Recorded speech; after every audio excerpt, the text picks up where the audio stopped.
အားလုံးပဲမင်္ဂလာပါကျွန်တော်တကယ်ချင်းချစ်မိတ်ဆွေများအတွက်တစ်သားနဲ့ပတ်သက်တဲ့အကြောင်းအရာလေးများတင်ဆက်လိုက်ပါတယ်ဒါလေးကတော့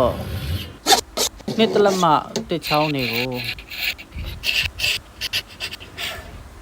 ကျင်သွယ်ချုံနည်းလေးဖြစ်ပါတယ်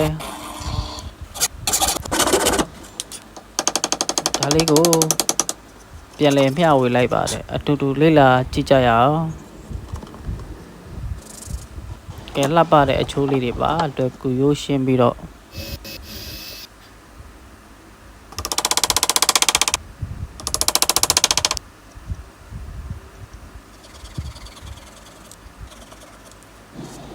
ဒီဗီဒီယိုလေးကိုကြည့်ရှုပေးတဲ့တကယ်ချင်းမိတ်ဆွေများအားလုံးကျေးဇူးအထူးတင်ရှိပါတယ် like and share လေးလုပ်ပေးပါ